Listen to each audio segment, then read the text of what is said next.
ሙሴ ግን እግዚአብሔር ያነጋገረው ለምን ህዝቤን ተቃተዋሻልና ግን እኮ ፈርዖን ሻይለኝማ ኃይለኛ ነው ደሞዛቸውን ይዘው እንዲወጡ ያደረገ እግዚአብሔር ይከፍላል አይከፍልም አያችሁ የምንን ዓለም የዘፈነችውን ሙሴ ሳይሆን በቤተ ክርስቲያናችን ሙሴ በትር ይዞ በበትሩ ባሉ እንደከፈለ ሙሴዎች ምንላቸው እግዚአብሔር ይፍታ ብለው የሚናዘዙ አባቶቻችን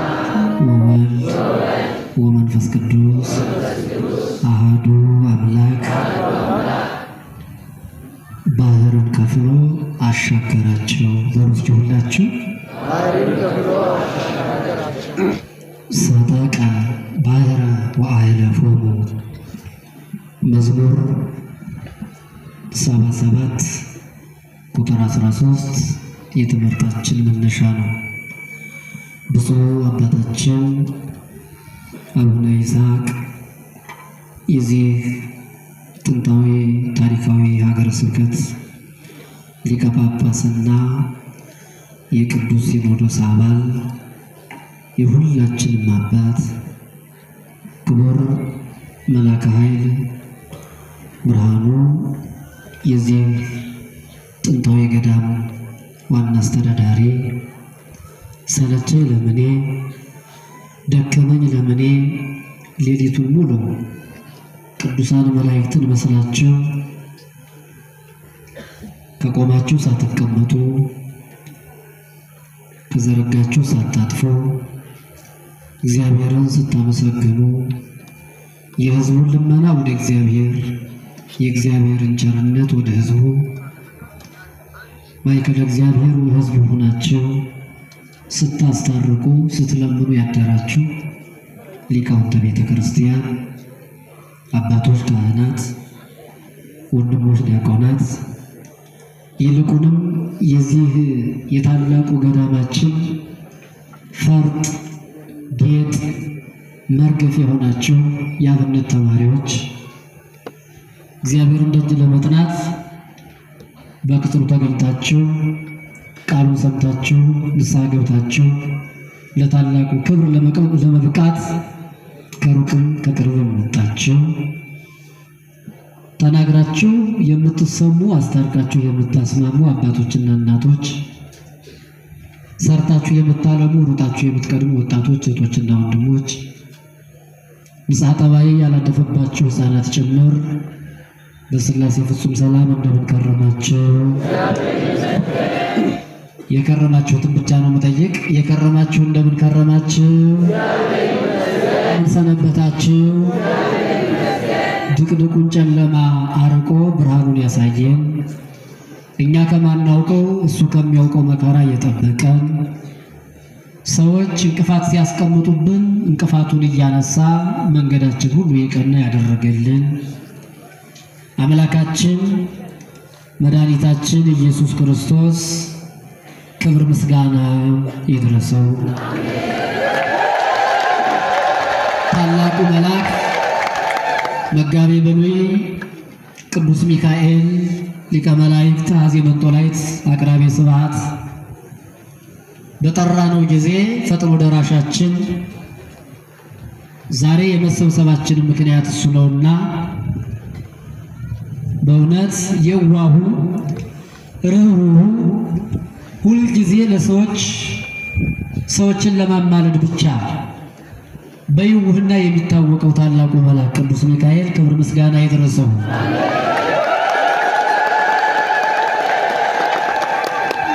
ክርስቶስን ክርስቶስ ስንለው ቤተክርስቲያንን ቤተክርስቲያን ስንላት ካህናቱን ካህናት ስንላቸው ዲያቆናቱንም ዲያቆናት ስንላቸው ሊቃነ ጳጳሳቱንም ሊቃነ ጳጳሳት ስንላቸው ምዕመናንም ክርስቲያኖች ስንላቸው ዋናውን ትቶ አይሆንምና ያለሷ ክርስትና ያለሷ ጵጵስና ያለሷ ቅስና ያለሷ ዲቁና ያለሷ ቁምስና ምንኩስና ከንቱ ነውና የዚህ ሁሉ ክብር ምክንያት የሆነች ተዋህዶን ወልዳ በተዋህዶ እንድንከብር ያደረገችን ንጽሕት ክብርት ድንግል ማርያም ክብር ምስጋና ይድረሳት። ክብር ምስጋና ይድረሳል። ክብር ምስጋና ይድረሳል። እሰይ አፌ ቁርጥ ይበልላችሁ በእውነት እንደሷን ሲያመሰግን ሰው አሁን ከሰይጣን ጋር እልህ ይዟችሁ ነው አይደለ? በጣም አሁን እኮ ተቆጥቷል። ለምን አመሰገናችኋት እያለ አያችሁ፣ በዚያው ዙሪያውን ይኖራል ሰይጣን። ታገቷ መስግሯት ይቆጭው አይደል?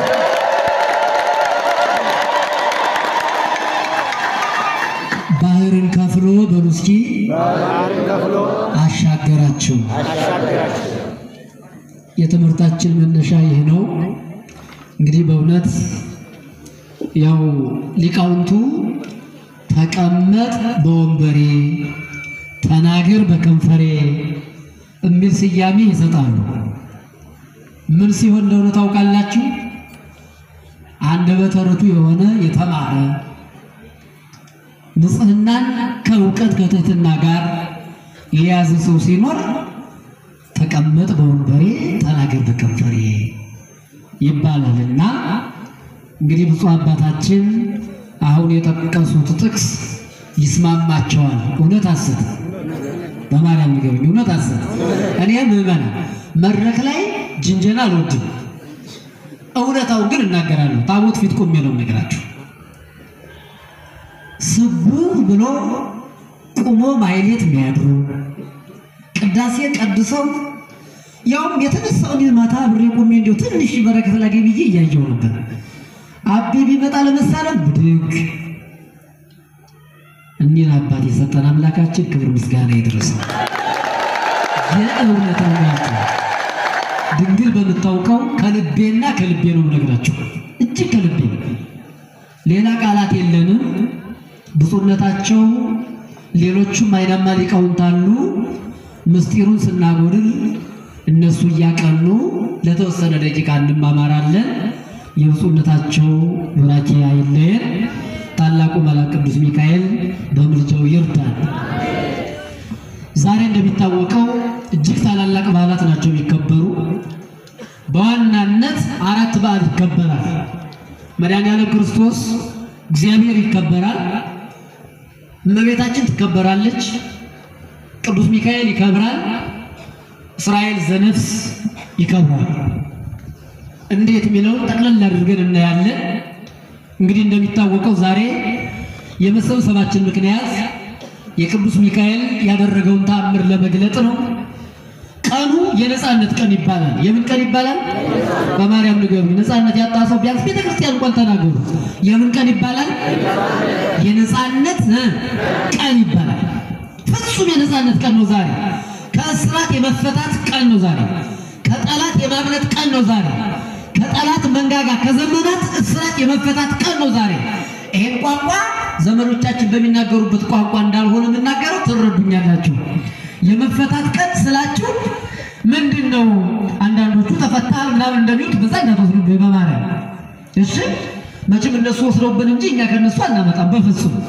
ስለዚህ ዛሬ እስራኤላውያን እንደምታውቋቸው እግዚአብሔር የራሱ የሆነ ዓላማ አለው፣ የራሱ የሆነ ሐሳብ አለው።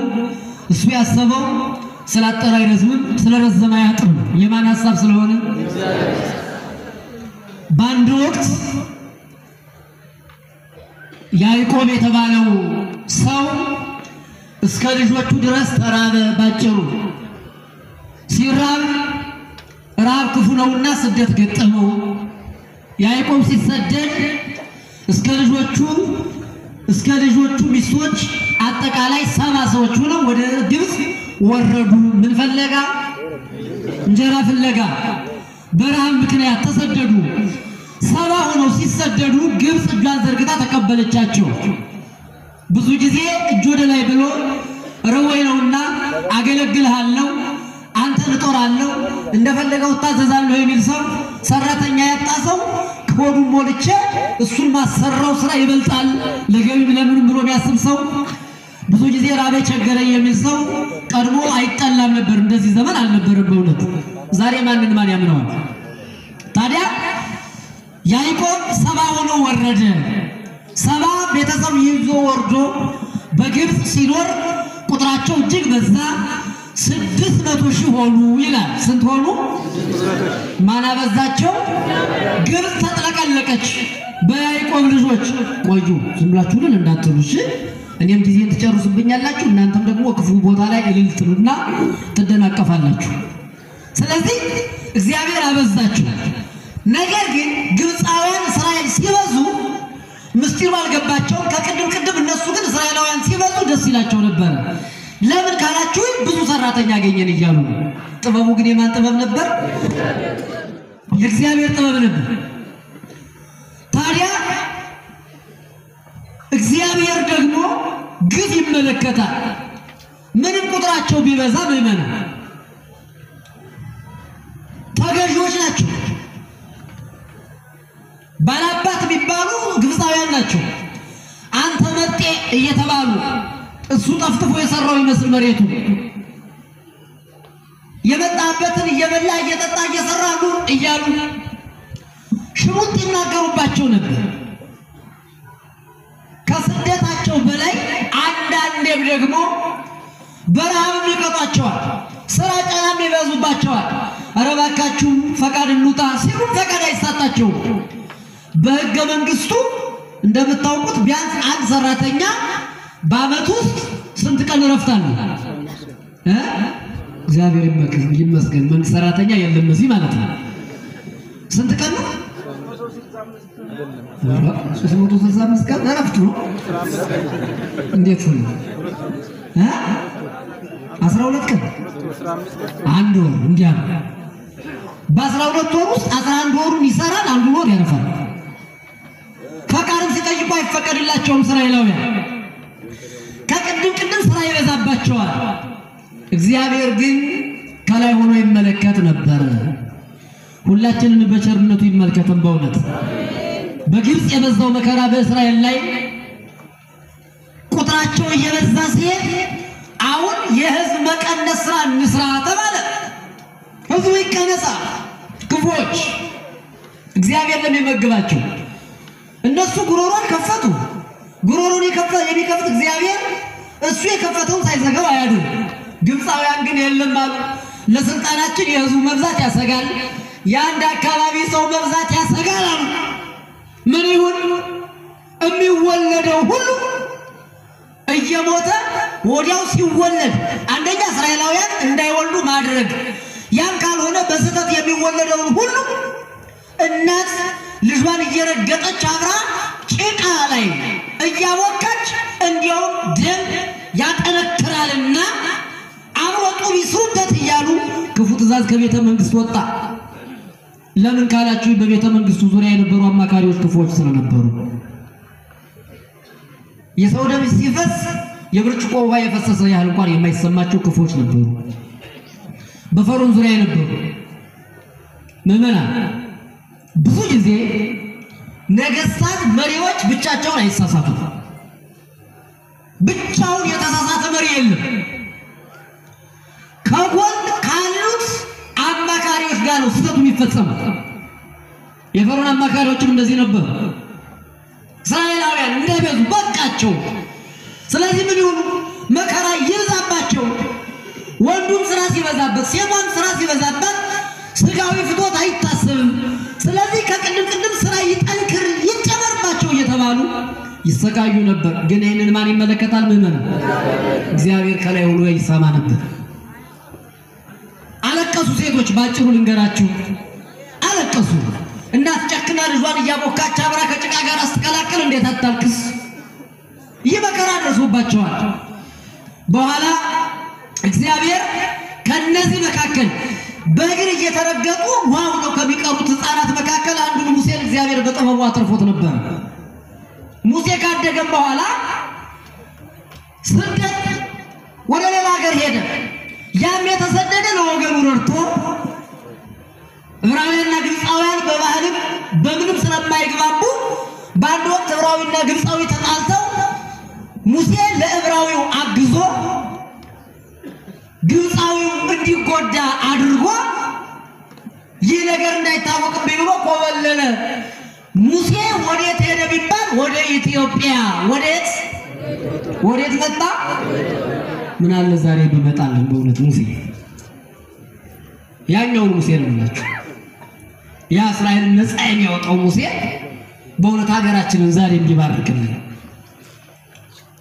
ተሰደደ ተስዶ ኖረ 80 ዘመን ሆኖ በ40 ዓመቱ ወጣ 40 ዘመን በስደት ኖረ 80 ዓመት ሲሆነው እግዚአብሔር የእስራኤልን ለቅሶ የእስራኤልን እንባ ተመለከተና ሙሴን ወደ ግብጽ ሊልከው ፈለገ ምዕመናን እግዚአብሔር ደብቆ ያስቀመጣቸው በስደት ሀገርም ቢሆን ለእግዚአብሔር ሰው አለው እንዳትጠራጠሩ በፍጹም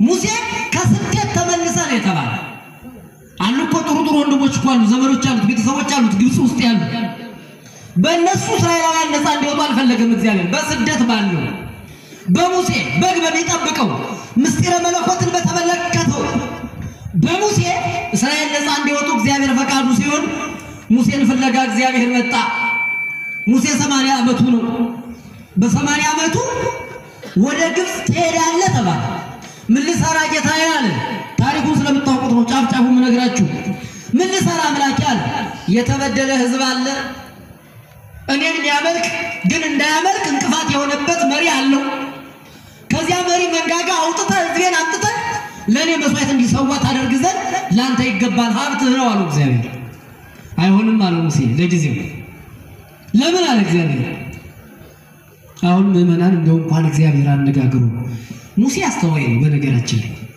እግዚአብሔርን ሲያናግረው ለምን ይጠይቃል አሁን እኛ እኮ አንድ እንግዳ ሰው አንድ አርቲስት መጥቶ ሊያናግረን ቢፈልግ ሰልፉን አንችለው ማለት አይደል ወይ አንድ ቀበሌ ባለስልጣን መጥቶ ቢያናግረን እንደው በቃ ደስታውን አንችለው ሙሴ ግን ማን ነው የሚያናግረው እግዚአብሔር እያናገረው ግን ጥያቄውን ይቀጥላል ለምን ህዝቤን ነፃ ታወጣ ዘንድ አልችልም እስቲ እንደው ሳትዋሹ ከዚህ መካከል እዚህ ወላይታ ወይ ባለስልጣን ካላችሁ ቅር እንዳይላችሁ በማርያም አንሾምምና የዚህ የዞኑ ክልል ሆኖ አይደለም የዚህ ክልል ዋና አስተዳዳሪ መሆን ያለበት ከዚህ አንድ ወጣት አለ አንተ ነህ ቢባል በፍጹም አልሆንም ነው የሚል ወይስ ምንድነው የሚለው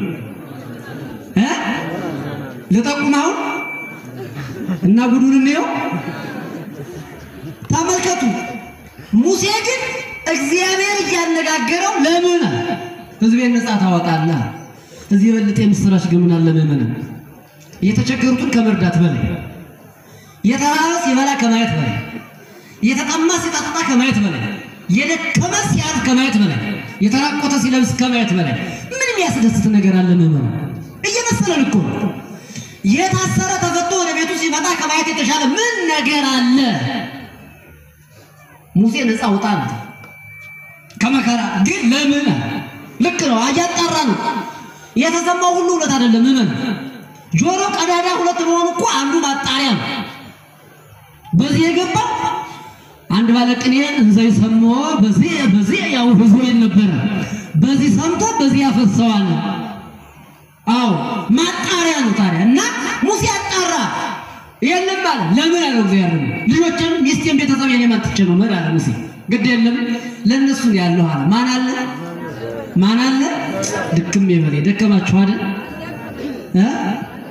አዎ ደሞ እኮ ዛሬ ደመና ነው በእውነት እግዚአብሔር ይመስገን ታዲያ በእሳት በትር እሷን ድንጋይ ምታታልና እግዚአብሔር አንድ ታምር አሳየው ሙሴ በበትሩ ድንጋዩ ሲመታው ትንሽ ከድንጋዩ ውስጥ ትንሽ ሳርም አለች ያችን ስትቆጠቁጥ ስትበላ ገረመው ሙሴ እሷ ምን ናት አንተ የፈጠራት ነፍሳት እሱስ አንተ ያዘጋጀህላት ምግብ እና እነሷን ትያረሰው አምላክ ያንተ ልጆች ረሳቸዋለሁ አለ እግዚአብሔር ስለዚህ ወደ ምድር ይላል እሺ ታዛዥ ሆነ ግን እኮ ጌታዬ እኔ እኮ እንደበቴ ብዙ ቀጣፍ አይደለሁም ተናግሬ አላሳምንም ፋሮንን ያልደንዳና ንጉስን ተናግሬ አላሳምነው ነው አረ ተው ጌታ የተሻለ ሰው ይኖራል አለ ሙሴ የተሻለ ሰው ከኔ የተሻለ ሰው አለ ማለት እንልመድ ምዕመናን እንደ ሙሴ አሁን እኔ ቆም ከኔ የተሻለ አስተማሪ ስለሌለ ነው ብላችሁ ነው ያው ባለፈው እንደ ዛሬ አመት መሰለኝ ነግሬያችኋለሁ የዘመኑ ወጣት ብያለሁ አይደል ምንድነው እንዳንድ እንኳን ሳትይዙልኝ ነው እንደዚህ እየተናገረ ነው የዘመኑ ወጣት አፉ መላጭ ልብሱ ነጭ ይሄ ለምንድነው? እድሜው ተሎ እንዲቀጭ። የድሮ አባቶች አፋቸው ጎልዳፋ፣ ልብሳቸው አዳፋ። ይሄ ለምንድነው? እድሜያቸው እንዲገፋ ተባብለን ነበር። እና ፈብላችሁ ነው ዝም ብሎ ቢቆም እንጂ ለማለት ፈልጌ ነው። ሙሴ ግን አንደበቴ ቀልጣፋ አይደለም ማለት ግድ የለም። አሮን እሁከ ይኩንከ አፈ፣ ወንድም አሮን አፍ ይሆናል፣ ተናጋሪ ይሆናል። ሁለታችሁ አገርን ነፃ ታወጣላችሁ። ይህ አይነት መመረጥ ነው። ከአንድ ቤት ሁለት ሰው ተገኘ። አያችሁ፣ ከአንድ አካባቢ አንድ ሰው ታጥቶ ይሄን እንደዚህ ዘመን እንኳን ከአንድ ቤት ከአንድ ሀገር ደህና ሰው ታጣኩ። ይገርማችኋል። ከሙሴ ቤተሰቦች ግን ሙሴን ታላቅ ወንድሙ አሮን መልካም ሰዎች ሁሉ ተገኙ። ማን ነፃ ሊያወጡ? በመከራ ውስጥ ያሉ እስራኤላውያን የ430 ዘመን መከራ ትከሻቸው ላይ ሊያራግፉ ሁለት አካላት ተመረጡ።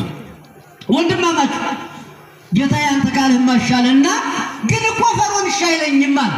ኃይለኛ ነው አለ። እንዴት አድርጌ እችላለሁ ሲል በልያዛትን በትር ቤት በግ የምትጠብቅባትን በትር ጣላት አለው እግዚአብሔር። ሙሴ ጣላት በትሩ። ወዲያው ሲጥላት እባብ ሆነች። እንዳትሮጡ ደግሞ እባብ መጣላልኳችሁ። ምን ሆነች? ምን ሆነች? ምኒቱ በትሪቱ። ደነገጠ ሙሴ። ሰው ነዋ። እባብን የሚያውቀው እሱ ሰይጣን ያደረበት የሰይጣን ፈረስ መሆኑን ነው። ሙሴ አትፍራ፣ የጣላትን በትር አንሳት፣ እንደገና ጅናዋን ይዛል። ሙሴ እየተቀጠቀጠ ያችን ነካ ሲያደርጋት ተመልሳ በትር ሆነችለት። ማን ይችላል? ምንን? ሌላ ሁለተኛ ታምር ላሳያል። እጅህን ወደ ብብታ አስገባል። ምን እያለኝ ነው ጌታ ያለና እንዲህ ሲያደርግ እጁ ነጭ ሆነበት፣ ለምጽ መሰለበት፣ በረዶ። ከዛ መልስ አስገባዋል። ሲያስገባው እንደነበረበት ነው። አሁን ይቺ በትር ኃይል የምታደርግ በትር ናት። እሷን ይዘህ ወደ ግብፅ ሂድ። ታንክ ይችናት፣ ስናይፐሯ ይችናት፣ ዲሽቃዋ ይችናት፣ ከላሿ ይችናት፣ ሌላ የለህም። ባንክህም ታንክህም እሷ በትር ናት። ሂድ ወደ ግብፅ አለ እግዚአብሔር። ያችን ይዞ ሙሴ የተጓዘ ወንድሙን አስከትሎ ወደ ፈርዖን ሲገባ እግዚአብሔር ሞገስ እየሆነው ሄደና ሙሴ እግዚአብሔር እንዳለ ሕዝቤን ልቀቅ ብሎሃል አለ። ምን አለው? እስቲ ልቀቅ ብሏል። ማን ልቀቅ? ማን ነው እንደሚለቀው? ማን ነው የሚለቀው? ፈርዖን። ሕዝቤን ልቀቅ አለ። ማን ነው ደግሞ? እግዚአብሔር አለ። ሕዝቡንም አልለቅም እግዚአብሔርንም አላውቅም አለ። ለምን ሲል ለእግዚአብሔር መስዋዕት ሊሰው ነው እስራኤል። ለካኔ በማላውቀው ነገር ሴራ እያሴሩ ነው እስራኤላውያን ካላችሁ ስራ ቀንሷል ሰሞኑን። ለካ ይችን ሴራ ሲተበትቡ ስለሚውሉ ነው ብዙ ስራ እየተሰራ አይደለም አለ አይምሮ። ምን ይደረግ? አማካሪዎችን ጠራ። እስራኤላውያን እኮ ነፃ እንዲወጡ ወደ የእግዚአብሔር መስዋዕት እንዲሰው ልቀቁ ብሎ አሮን ሙሴ እስከ ወንድሙ መጥቶ አናገረኝ። ምን ይሻላል አለ ፈርዖን። አማካሪዎቹ ቀረባሉና ንጉሥ ፈርዖን ሆይ ይሄ ህዝብ እኮ ጠግቧል። አያችሁ፣ ክፉ አማካሪ ነው ሀገር የሚያፈርስ ምላችሁ ለዚህ ነው። ስራ ይጨመርባቸው፣ እረፍት ስላገኙ ነው።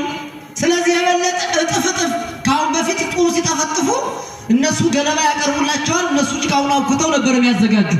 ገለባም እነሱ እየሄዱ ያምጡ፣ ሁሉንም ስራ እነሱ ይስሩ። ስራ ፈትሯል፣ ስራ ጨምርባቸው አሉ ክፉ መካሪዎች። አያችሁ፣ ስራ ጨምርባቸው። በሰው ቁስል ጋሬጣ ቢወሰዱበት ምን አያም። ከዚያ ይህን ትእዛዝ ወጣ። እስራኤላውያን የበለጠ መከራ አገኛቸው። የበለጠ መጨረሻው ላይ እኮ እንደዚህ ነው። እግዚአብሔር የመጨረሻውን መጀመሪያ ላይ ይሰጣል፣ የመጀመሪያውን ጨምሮ መጨረሻ ላይ ይሰጣል። ህዝቡ አማረሩ፣ ወደ ሙሴ ሄዱ። ሙሴ ነፃ ታወጣናለህ ብለን የበለጠ መከራ አገኘን፣ ለምንድን ነው እንዲህ የምታደርግብን አሉ። ሙሴ ወደ እግዚአብሔር ሮጠ። ወደ ማን? እግዚአብሔር ሆይ ምን ነበር ያለህ? እንዲህ ነው የተነጋገርነው አለ። አይ ጀግናው ሙሴ እግዚአብሔርን እንደው እያስገደደ በንጽህና ማናገር የሚችል እንደው ምን አይነት መሪ ነው! አረ ሙሴን አመስግኑት በደንብ አድርጋችሁ ምዕመናን፣ በደንብ አድርጋችሁ አጨብጭቡለት። በእውነት እንዲህ እኮ ነው ንጽህና፣ ከእግዚአብሔር ጋር ያነጋግር።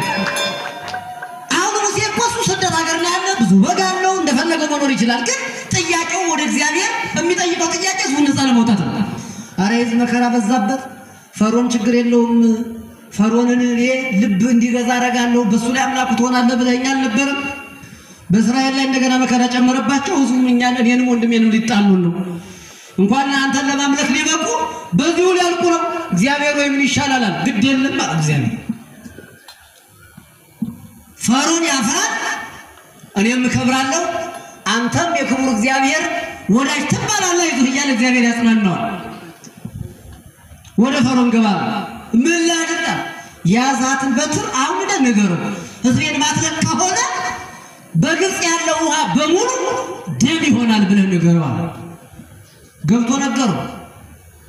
የሙሴ ቃል የእግዚአብሔር ቃል ነውና ፈርዖን እምቢ አለ። እንግዲያማ ካልህም አለና ውሃውን በያዛት በትር ያቺ መጀመሪያ ጥሏት ታምር ባደረገባት በትር ሲባርከው ውሃው ጠቅላላ ደም ሆነ፣ የግብፅ ውሃ። የሚገርመው ግን ግብፃውያን ሊጠጡት ሲሄዱ ደም ይሆንባቸዋል። በመከራ ውስጥ ያሉ እስራኤላውያን ሲጠጡት ግን ደሙ አይታይም፣ ደም አልሆነባቸውም። እግዚአብሔር የተመሰገነ ይሁን። ይገርማል። ግፍ እኮ ነው። እና በቃ ለቃለሁ አለ። ውሃውን መለሰ ሙሴ። እንደገና ደግሞ እንዲህ እያለ እኔ ሙሉ ታሪክ አልተርክም። ዘጸአት ምዕራፍ 1 ጀምራችሁ እስከ 14 ድረስ ያለውን በደንብ ብታነቡ ሙሉ ታሪኩን ታገኙታላችሁ። እንዲህ እያለ መጨረሻ ላይ አሁንም አንድ መከራ ሲያመጣበት እለቃለሁ ሲል በኋላ ግብፅን ጠቅላላ በጓጉንቸር መታት እግዚአብሔር። አንድ በጣም መጣበት፣ ልቡ ደነደነ። በእጅ የሚገፋ ጨለማ መጣበት፣ ልቡ ደነደነ፣ አልሆነም። እንዲህ እያለ እስከ 10ኛው ድረስ ደረሰ።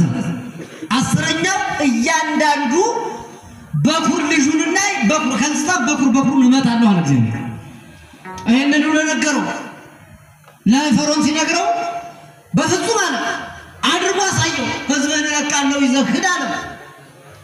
መጨረሻ ላይ እግዚአብሔር ስራ ሊሰራ ሲፈልግ የተበደለውን ህዝብ ነፃ ሊያወጣው ሲሻ እንዲህ አለው ሙሴ ሆይ አለው እግዚአብሔር፣ እስራኤልን ንገራቸው አሁን የግብፃውያን ልብ ራርቷል። ስለዚህ ሴቶችም ከግብፃውያን ሴቶች ዘንድ እየሄዱ ወርቁን ብሩን የሚፈልጉትን ነገር ሁሉ ይዋሱዋል። ወንዶችም ደግሞ የሚፈልጉትን ነገር ከግብፃውያን ወንዶች ይዋሱዋል። እሺ አለ እግዚአብሔር። የነገረው ሙሴ ለህዝቡ ነገረ። ከዛ የእስራኤላውያን ሴቶች እንደምን አደራችሁ ይዞቹ እንዴ። ከዛ የእስራኤላውያን ሴቶች የግብፃውያን ሴቶችን እየሄዱ ወይዘሮ ገሊት ትላለች፣ አቤት እንደው የሆነ ጉዳይ ኑሮኝ ነውና እንደው የጆሮ ጌጥሽን ወርቁን ስጪኝ እንጂ የአንገት ሐብሉን እንጂ ሁሉን ነገር እንጂ። እስራኤላውያን የሚጠይቁት ነገር ሁሉ እሺ መባል ጀመሩ። ልክ ይሄ በሆነ በኩራቸውን እግዚአብሔር ቀጣ። ከልጅም እንዲሁ ፈርዖን የመከራ ከመጣብህ አለና ሙሴን ጠርቶ ህዝብን ይዘው ውጣ። ያን ብድር እንደተበደሩ አሁን እስራኤላውያን ደግሞ እንዲሁ የተበደረ ሳይከፍሉ ነው እንዲመጡ ብላችሁ እንዳታሟቸው አደራ። ምስጢሩ ሌላ ነው።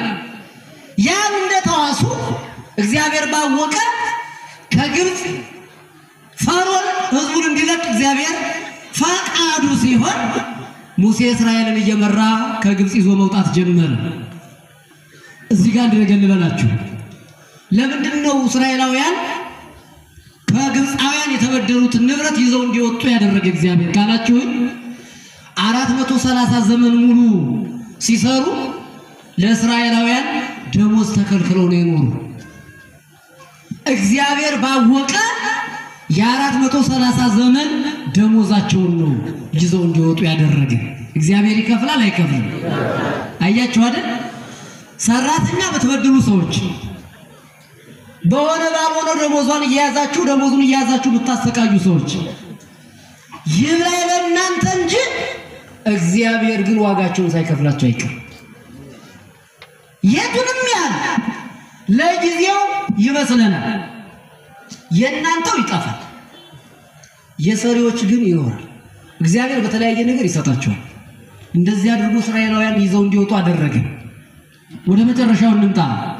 ታዲያ እስራኤላውያን ያን ሁሉ ዕቃ ተሸክመው ግብፅን ሲለቁ ፈርዖን ተጨንቋል። የፈርዖን አማካሪዎችም ተጨንቀዋል። ምክንያቱም የሚወደው አንዳንድ የመጀመሪያ ልጅ ሞተባቸው ግብፃውያን። እንግዲህ እግዚአብሔር ያሳያችሁ። የምትወዱት የመጀመሪያ ልጃችሁ ቢሞትባችሁ ምን ይባላል?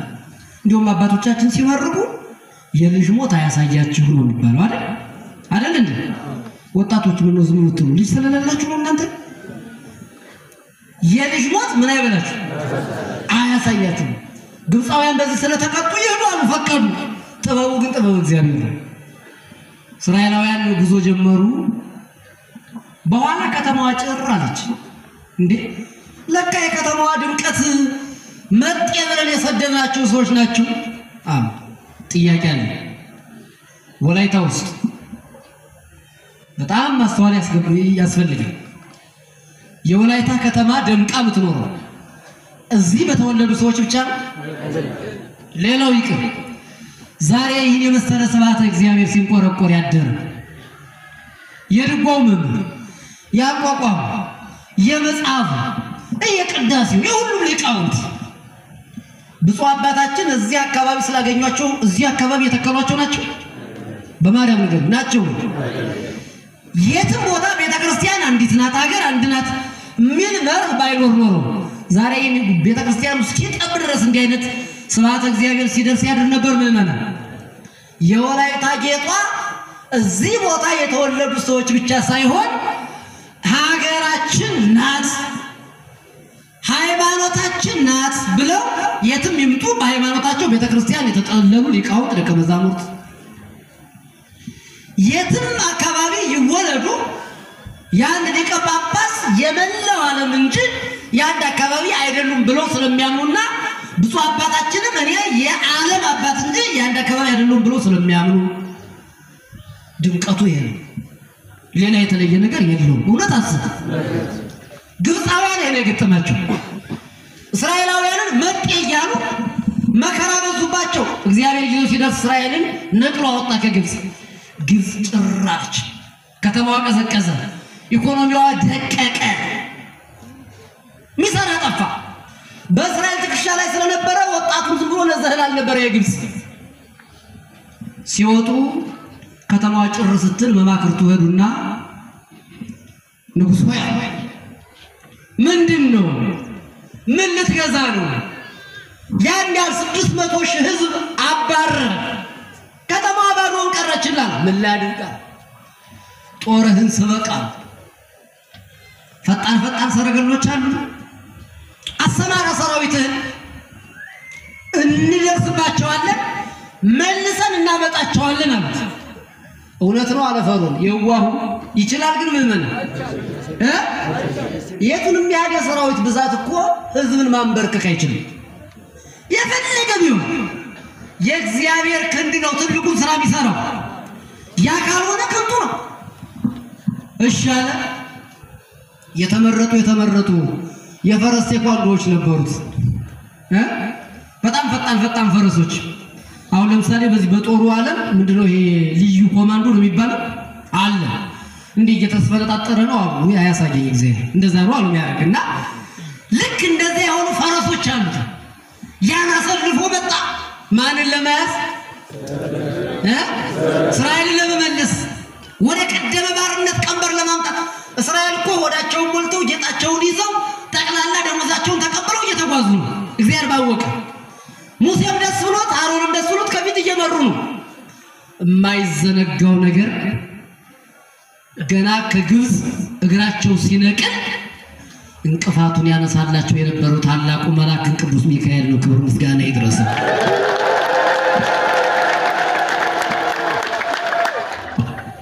ታዲያ ግብፅ ወጣው ኤርትራ ደርሰዋል። ኤርትራ ባህር ሲደርሱ ቀኑ መሸ። ቀኑ ሲመሽ እንረፍ ብለው ድንኳናቸውን ደኩነው የያዟትን ቁጭ አሉ እስራኤላውያን። ከኋላ ፈርዖን እስከ ሰራዊቱ መጣ። ባህርን ከፍሎ ምን አላቸው? እርሳችን አሻገራቸው። ከኋላ መጣ ሰራዊቱን አስከትሎ። እስራኤል ተጨነቁ። መጨረሻ ላይ ታላቁ መልአክ ቅዱስ ሚካኤል የእስራኤልን እንግዲህ በአንድ ላይ እኮ ነው ያሉ እስራኤልና ግብፃውያን እንዳይገናኙ የጉም ግርግዳ ገረገደው። የጉም መጋረጃ ጋረደላቸው። እንደውም ምን ይላሉ አባቶቻችን? እስራኤላውያንና ግብፃውያን ፈረሳቸውን እና ከብቶቻቸውን በአንድ ችካል አስረው አድረዋል ሳይተያዩ። ምን አልዋችሁ? በአንድ ችካል አስረው አድረዋል። ያን ጊዜ ያላደረገና እግዚአብሔር ሙሴን አንድ ነገር ሊያሰራው ፈለገ። ሙሴ ተጨነቀ። ወደ እግዚአብሔር አመለከተ። አምላክ ሆይ ይህን ሕዝብ በዚያ በበረሃ ውስጥ እንዴት ይኖራል ብላ አወጣው። አሁን ደግሞ ወደ እኔ እያጉረመረመ ነው። ኧረ እባክህ ጌታዬ ለቀቁ ብሎ የለቀቀ ሰው እንደገና ዳግም በባርነት ቀንበር ሕዝቡን ሊጎዳ መጥቷል። ምን ላድርግ? ያቺ የሰጠሁ በትር የለችም? ምን አለው እግዚአብሔር? አለች። በትርህን አንሳት አለ። ምንህን አንሳት? የያዛት በትር ዱላ ብቻ አይደለችም፣ መመርኮዣ ብቻ አይደለችም፣ ተአምር ናት፣ ምልክት ናት፣ የአዲስ ኪዳን ምልክት ናት። የያዛት እጅህ ላይ በሷ ባህሩን ምታዋ እሻል። የእግዚአብሔር መልአክ ቅዱስ ሚካኤል ደግሞ ክንፉን ዘርግቶለታል። እንዲህ አይ ሚካኤል ክንፉን ዘርግቶ ከዚያ ጋር ግርግዳ ገርግዷል። ምሽግ የሚባለው ማለት ነው፣ የጠላት ምሽግ። አሁን የጠላት ምሽግ ሁለት አካላት ሲታኮሱ ራሳቸው ገንብተው ነው አይደለም? ለእስራኤላውያን ግን ምሽጋቸው ማን ሰራላቸው? ማን ሰራው? ታላቁ መልአክ ቅዱስ ሚካኤል ምሽጋቸው ሰርቶ ግብፃውያን እንዳያገኟቸው አደረገ። ከዛ ወደ እግዚአብሔር ሲያመለክት በያዛት በትር ባህሩን ንካና የተባለ ምታው። እግዚአብሔር ሆይ አንተ ካልህማ አለና በባህሩ በዱላው ባህሩን ሲነካው ያን ጊዜ የኤርትራ ባህር ከሁለት ተከፈለ፣ አስፋልት ሆነ። መንገድ የቸገራችሁ ሰዎች በህሊናችሁ ሳቡት። እናንተ ዝም ብለን በየኮረኮንቹ እንደምንሄደው አይነት አይደለም።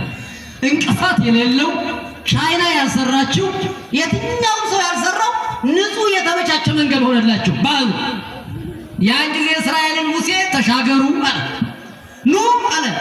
ከብቶቻቸው የያዙትን ሁሉ ጠቅላላው ሚካኤል ከኋላ ሆኖ ከፊትም ይመራቸዋል፣ ከኋላም ደግሞ እንዲሁ ጠላት ጋርዶላቸዋል። እስራኤላውያን በሙሉ ተሻግረው አለቁ። ልክ እንደተሻገሩ ሳልጨርሰው ነው ኮሎኒ የምትሉ እናንተ ችግራችሁ። እንደተሻገሩ እግዚአብሔር ታምሩን ሊገልጥ እስራኤላውያን ከተሻገሩ በኋላ ቅዱስ ሚካኤል ያንን የሰራውን ምሽግ አነሳው። የምን ምሽግ ነበር ምሽጉ? የጉም። የእናንተ ነገር የድንጋይ እንዳይመስላችሁ፣ ኮንክሪት ምናምን አልተሞላም። ዝም ብሎ በጉም ነው። ይሄን ጉሙን እኮ እግዚአብሔር ዝም ብሎ ሲፈልግ ግድግዳ ያደርገዋል፣ ሲፈልግ ጣሪያ ያደርገዋል፣ ሲፈልግ ወጋግራ ያደርገዋል፣ ሲፈልግ ምሰሶ ያደርገዋል፣ ሲፈልግ ደግሞ መኪና ትራንስፖርት ያደርገዋል። ምን ችግር አለ? ሲፈልግ ደግሞ በቃ ዝም ብሎ የውሃ ጀሪካ ያደርገዋል። እግዚአብሔር ምኑን ያደርገዋል እኮ በመጽሐፈ ኢዮብ ምዕራፍ 26 ቁጥር 8 ላይ የአንቆር ማየ በደመናሁ ወይሰጠጥ ደመናሁ በታይቲሁ። እግዚአብሔር ውሃን በደመና ይቋጥራል ይላል። በምን ይቋጥራል? በደመና። በዚህ ደመና ይቋጥርና ወያርጎ ሰማይ ወደ ላይ ያሳርገዋል፣ ወያወርዶ መሬት ዘፈቀደ። ከዚያስ ፈቃዱ ሲሆን በፈለገበት ቦታ ላይ ያርከፈክፈዋል ይላል። ስለዚህ እግዚአብሔር ምን ማድረግ ይችላል? ጉሙን የውሃ መቅጃ ጀሪካ ማድረግ ይችላል ማለት ነው። እስራኤላውያን ከተሻገሩ በኋላ ያን ደም እንትኑን ይሄን ምሽጉን ሚካኤል አነሳ። ልክ ተሻግረው ሲያዩ ፈርዖን እስከ ሰራዊቱ እስራኤል አጊጠው በእነሱ ወርቅ በእነሱ ጌጣጌጥ ተንጸባርቀው ማዶ ላይ ያዩአቸው።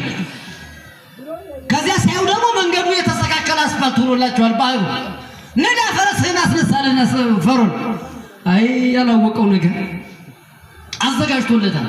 መጥፊያው ያጠፋው እግዚአብሔር። ልክ ባህሩ ውስጥ ጠቅላላ እኛ ጀግና ሰራዊቶች ሲገቡ እንደገና እግዚአብሔር ምን አለው? መልአኩ ቅዱስ ሚካኤል ሙሴ ቅድም የከፈልህባትን በትር አሁን በዛች በትር መልሰህ ባህሩን ንካ። ዞር አለ እንደ ብርቱ ሙሴ ዞር አለና በሽምግልና ጉልበቱ ያችን በትር አንስቶ እስራኤልን ነካ አረጋት። ወማን ነው ኤርትራን ውሃዋን ቅድም ያላግባብ ገረገድኸኝ፣ አሁን ደግሞ ግድግዳዬን ያፈረስከኝ አለች። ይገርማችኋል። መጣችና እስራኤል ማነው ፈርዖንን እስከ ሰራዊቱ ከውስጧ ከያዘች በኋላ ወደ ቤቷ ሲገቡ በላይ እንደ ጣራ አረገችና ክድን አርጋ በዛ ውስጥ አሰጠመቻቸው። ጎበዝ! አሁን አጨብጭቡ። አሁን ጎበዝ! እኔ ፈርዖን ሰጠመ ሲባል ልትሩ ነው ብዬ ግራ ገብቶ የነበረ ጎበዞች እንዲያ ነው። ሰይጣን ቢሆን እኮ ሲጠፋ ልል አይባልም ማለት አይደል? ራሱ ሲጥፋ ምን ይሰራል? የማይመለስ አይመለስ ይጥፋ። ልክ ያንን ሲሰጠሙ እስራኤላውያን በሰላም ወጡ። የእግዚአብሔር ክብር ተገለጠ። ሙሴ ቃለባ አልሆነም። ታላቁ መልአክም እንዲሁ ስራውን አላስታወለም። በምርጃው አልተለየም። ዛሬ የነጻነት ቀን ነው ያለበት። ቅድም ምንድነው ካላችሁ እስራኤል ከግብፅ ወጥተው ከጭንቅም የደዳኑበት እስራኤላውያን የተደሰቱበት ፈርዖን እስከ ሰራዊቱ የጠፋበትና ሰይጣን ያፈረበት ቀን ነው። ቅዱስ ሚካኤል የከበረበት ቀን ነው። ሙሴ አባትነቱን ያረጋገጠበት ቀን ነው። ያን ባህር የከፈለችው የሙሴ በትር ምንድነው ነው? በቃ ወደ አዲስ ኪዳን እንምጣና ልጠቅልለው። እንግዲህ ግብፅ ማለት ግብፅ የሲኦል ምሳሌ ናት። ግብፅ ባህር ደግሞ የ5500 ዘመን መከራ ምሳሌ ነው። በሙሴ በያዘው በትር የተከፈለው ማለት ሙሴ የያዘው በትር የመስቀል ምሳሌ መስቀል መድኃኒዓለም ክርስቶስ በአዲስ ኪዳን ግብፅ የተባለች ሲኦልን ባህር የተባለ የዓለምን መከራ ከኛ ጫንቃ ላይ ፈርዖን የተባለ ዲያብሎስን ያሳፈረልን ሙሴ የያዛት በትር የዕፀ መስቀል ናት። መድኃኒዓለም ክርስቶስ በመስቀል ላይ ተሰቅሎ ነፃ እንደሚያወጣ ቀድሞ በብሉይ ኪዳን ለሙሴ ነግሮት ነበር። ሰሙ ይሄ ነው። ወርቁና እውነተኛው ምስጢር ግን እንዳልኋችሁ የሙሴ በትር ማለት ዛሬ ሁላችን ሙሴ የያዛት በትር የምንላት ሙሴ የአቡነ ይስሐቅ የብፁዕ አባታችን ምሳሌ ነው። የካህናቱ ምሳሌ ነው። ሙሴ በዚያች በበትሪቱ ባህሩን እንደከፈለ ዛሬም አባቶቻችን በመስቀል የኃጢአትን ባህር እየከፈሉ ሰይጣንን እያሰጠሙ የእግዚአብሔር ልጆች ያደርጉናል ማለት ነው። ይገብቷቸዋል። ባህሩን ከፍሎ ምን አለ? ጎበዝ! አሁን ይቻላል። አሁን ይቻላል። ባህሩን ከፍሎ ምን አላቸው? አሻገራቸው። የሲኦልን ባህር ከፍሎ ያሻገረን አምላካችን ነው። ታላቁ መልአክ ቅዱስ ሚካኤል በብሉይ ኪዳን ባህር መክፈል፣ ማስከፈል፣ ማማለድ ሀብቱ ነበረ። ዛሬ በዚህ ዘመን ግብፅ እኛ ራሳችን ግብፅ እዛ ጋር እንዳትሄዱ። ግብፅ የት ናት ዛሬ ካላችሁ ያንተና የኔ አይምሮ ነው ግብፅ የሚባለው የመከራ ሰዎችን የሚያሰቃይ ባህሩ የኛ ሐሳብ ክፉ ሐሳብ ቂም በቀል እሱ ነው። ፈርዖን ማን ነው ካላችሁ ፈርዖኖችም እኛው ነን። ደግሞ ሌላ ተናግሬ ሌላ ልታስቡልኝ እኛው ራሳችን ሰዎችን ነፃ እንዳይሆኑ የምናደርግ ማት እስኪመጣብን ድረስ የምንጠብቅ ግን ሙሴዎች ደግሞ አሉ። ሁልጊዜ ሙሴ ምንል ዓለም የዘፈነችውን ሙሴ ሳይሆን በቤተ ክርስቲያናችን ሙሴ በትር ይዞ በበትሩ ባህሩን እንደከፈለ ሙሴዎች ምንላቸው እግዚአብሔር ይፍታ ብለው የሚናዘዙ አባቶቻችን ናቸው የኛ ሙሴዎች። ሌላ ሙሴ እንዳትፈልጉ። ለዓለም ሙሴ የላትም ሲጀመር። ሙሴ ዓለማዊ አይደለም።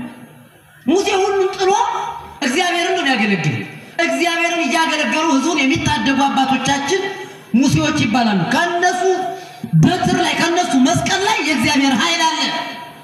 ፈርዖንን የሚያጠፋ ሰይጣንን የሚያጠፋ ባህረ ኃጢአትን የሚከፍል የሚያሻግር ነብይ እግዚአብሔር ቅዱስ ዳዊት ይህንን በአዲስ ኪዳንና በብሉይ ኪዳን የሚሆነውን ምስጢር እያመሳጠረ ሰጠቀ ባህረ ወኃይለፎሙ ባህርን ከፍሎ አሻገራቸዋል።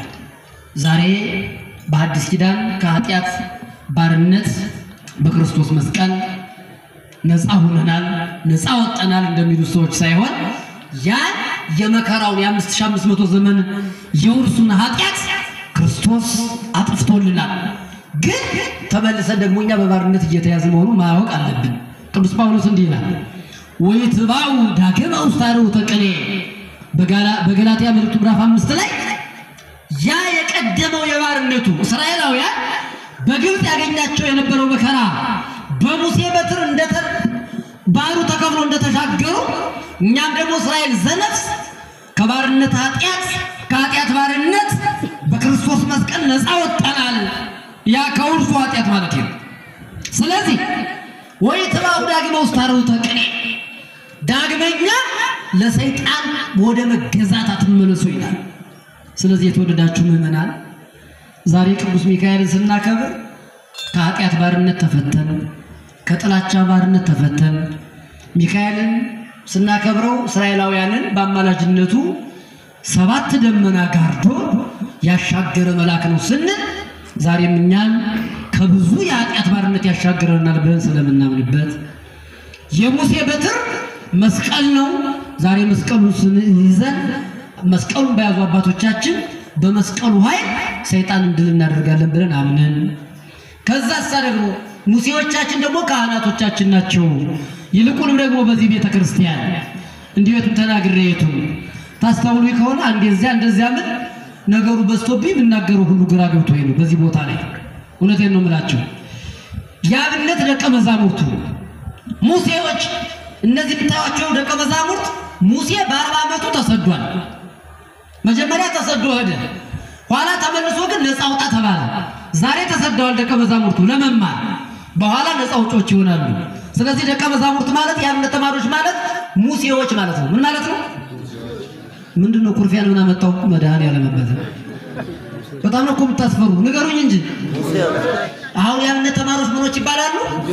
ምን የሚያደርጉ ዛሬ ከእናት ከአባታቸው ጉያ ተነጥለው መጥተው ብፁዕ አባታችንን አባት ሁሉ ነገር ምግብ ብለው እዚህ እየተማሩ ነው። በኋላ እነሱ ምን ይሆናሉ?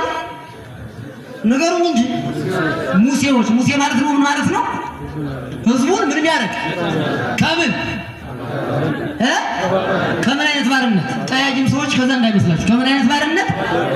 ከኃጢአት ባርነት አይደል? ስለዚህ ሙሴ ዛሬም አለ፣ ሚካኤል ዛሬም አለ፣ በትሩም ዛሬም አለ፣ ባህሩም ዛሬም አለ፣ ፈርዖንም ዛሬም አለ። ምንድነው የሚያስፈልገው? ለመሻገር መሻገሪያውን መንገድ ማወቅ። እስራኤል ሙሴን እየሰሙ ነው አይደል የተሻገሩ? እኛም ህዝቦች ደግሞ አባቶቻችን የሚሉንን እየሰማን ነው መሻገር የምንችለው። በቃ ሙሴዎች አሉ ካለ ሙሴ ህዝቡን ያሻገረ እየነገረ ነው ካለ ልክ እንደ ዛሬ ደግሞ እኛ ራሳችን ማድመጥ አለብን፣ መስማት አለብን። ምእመናን ባህሩን ከፍሎ ያሻገራቸው አምላካችን የመጨረሻ ሀገራችንንም እንደው መከራውን ከፍሎ እግዚአብሔር ያሻግርልን። አረ መከራው በዛ ምእመናን፣ እንደው ምን ይሻለናል? ያውም የአካባቢ እናንተ ይሁን በእነዚህ በደቀ መዛሙርቱ በብዙ ጸሎት ነው ያላችሁ። ስንት መከራ የበዛበት አካባቢ አለ። አሁን ሙሴ ያስፈልጋል። የነ ሙሴን ቃል መስማት ያስፈልጋል።